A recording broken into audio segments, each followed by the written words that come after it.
High up in the French Alps, near the summit of Mont Blanc, the glacier ice still spits out fragments of metal from the 1960s. This freezing, hostile landscape holds the final moments of one of the 20th century's most consequential minds. That mind belonged to Dr. Homi J. Bhabha.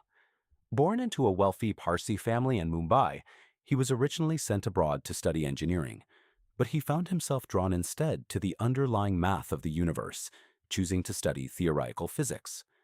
While studying at Cambridge in the 1930s, he published a paper on how electrons and positrons scatter off one another. That mathematical description is now known globally as Bhabha scattering, and it immediately established him as a heavyweight in the academic world. In 1939, he took a brief holiday back to India. Before he could return to England, the Second World War broke out. With borders closing and travel halting, Bhabha was effectively stranded in his home country. Forced to stay, he took a position at the Indian Institute of Science. Observing the lack of advanced research facilities firsthand, he stopped looking back toward Europe. He began drafting a blueprint to build a scientific foundation from scratch inside India. In the 1940s, India was still under British rule and possessed virtually no infrastructure for advanced nuclear physics. If scientists wanted to run high-level experiments, they had to go abroad. Bhabha argued against waiting for Western countries to share their technology. He proposed building facilities entirely with domestic resources and training local experts, ensuring the country would eventually be entirely self-sufficient. To achieve that, he designed a three-stage roadmap. Because uranium was scarce, early reactors would breed new fissile material in 3 consecutive steps. The ultimate goal was transitioning to thorium. Found abundantly in India's coastal sands, it provided a massive domestic fuel source.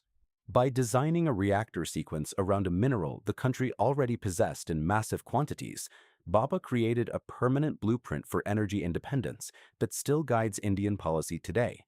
To execute this plan, Bhabha needed massive laboratories. By the 1950s, on the humid shores of Trombay near Mumbai, a sprawling complex of testing facilities and research buildings began to rise. He managed to secure the enormous funding required through a close personal and political alliance with Prime Minister Jawaharlal Nehru. This partnership allowed Bhabha to bypass standard bureaucracy, securing the direct government authority needed to establish a sovereign nuclear program by decree. With government backing, Bhabha established the Tata Institute of Fundamental Research and the Atomic Energy Establishment. These were massive hubs actively pulling in the brightest engineering minds in the country. The physical proof of this effort materialized in 1956 with the commissioning of Apsara. It was the first nuclear research reactor in all of Asia. Instead of relying on foreign technicians to run it, the control rooms and testing pools were staffed entirely by young Indian scientists. In less than 2 decades, Bhabha had taken a nation with almost no advanced atomic infrastructure and given it the physical tools and trained personnel to participate in global nuclear physics. With his domestic institutions fully operational, Bhabha stepped onto the world stage. He became a highly visible diplomat, eventually presiding over the UN's first conference on the peaceful uses of atomic energy. At these international summits, he began making a controversial argument. He insisted that developing nations had the right to develop and test peaceful nuclear explosives for large-scale engineering projects, pushing back against Western attempts to restrict access to atomic technology.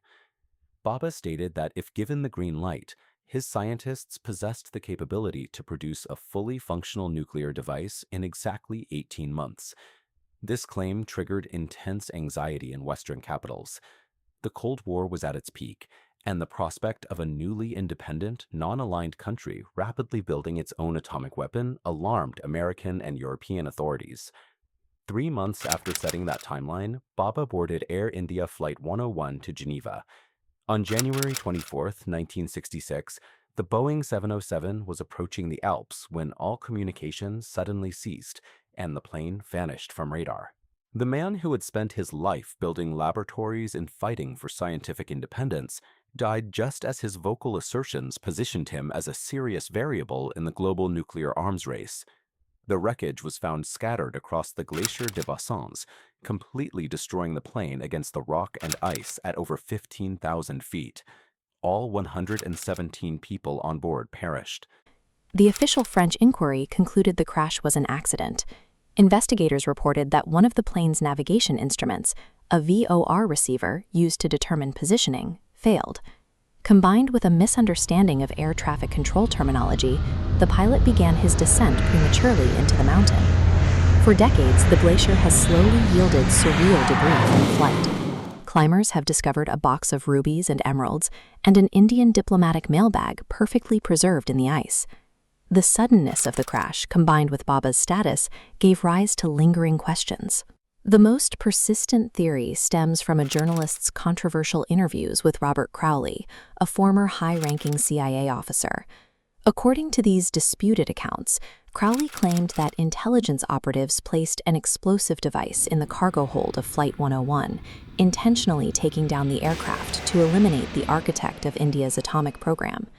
While historians view these claims with skepticism due to a lack of physical evidence, the 18-month timeline remains the central pillar of the mystery.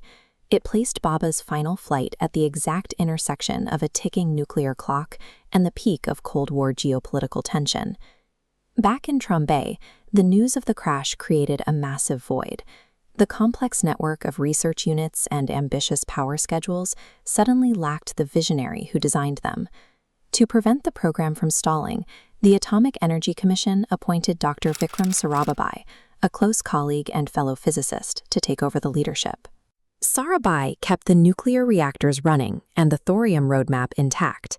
He also used that scientific momentum to formalize the Indian National Committee for Space Research, laying the groundwork for the country's space agency. Bhabha's life ended violently in the freezing silence of the Alps. However, because he insisted on building physical institutions and training local scientists rather than importing them, he ensured his death could not stop his work. He left behind an infrastructure so robust that it secured his nation's position as a permanent scientific power.